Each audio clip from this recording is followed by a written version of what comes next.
ہے جس نے رب کو راضی کیا ہے، رب اس سے راضی ہے، رب کے فرشتے اس سے راضی ہے، رب کی نورانی مخلوق اس سے راضی ہے، یہ کائنات والے سارے محبت کرتے ہیں۔ اے انسانوں کی جماعت، تم بھی ان سے محبت کرنے والے بن جاؤ۔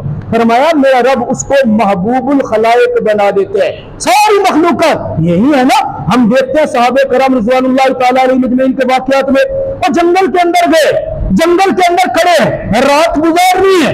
ہم تو جناب والا اپنے گھر میں رات اکیلے نہیں گزار سکتے، اپنے کمرے میں رات اکیلے، جنگل میں کنارے پہ کھڑے ہو کے آواز لگاتے ہیں، جنگل کے درندوں، محمد کے غلام تمہارے اندر ایک رات گزارنا چاہتے ہیں، اس رات کے لیے اس جنگل کو خالی کر دو، کوئی محمد کے غلاموں کو نقصان نہ پہنچے۔ رب کعبہ کی قسم، لکھنے والوں نے لکھا، ابھی اعلان ختم ہوا تھا کہ جنگل کے درندے لائن بنا کر کے جنگل کو خالی کر کے جا رہے تھے۔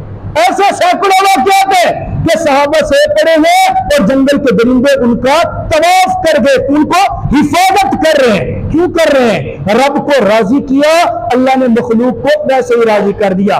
اگر نہیں نہ کرو گے، آپ رب کو ناراض کرو، رب کو ناراض کر کے مخلوق کو راضی کرتے رہو، یہ بھاگے گا ادھر سے وہ ناراض، اس کو راضی کریں گے پرلا ناراض، اس کو راضی کریں گے ادھر والا ناراض، زندگی ایسے ہی گزر جا رہی ہے۔ آخری اور چوتھی بات فرمایا، تم دن کے اعمال ٹھیک کر لو اور رات کے اعمال میرا رب ویسے ٹھیک کر دے گا۔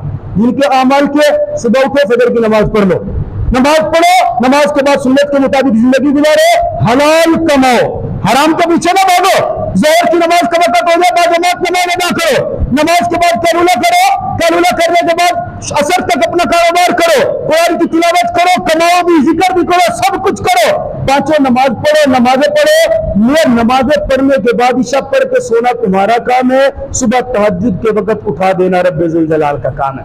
جب دن ٹھیک نہیں ہوگا نا، صبح اٹھے تھے روزی کے پیچھے، صبح اٹھے تھے حلال حرام میں کوئی فرق نہیں، صبح اٹھے تھے دھوکہ فراڈ غیبت چغلی چوری سب کچھ پیچھے بھاگ رہے ہیں، تو رات کو کیا خاک تمہیں سکون کی نیند آنی ہے؟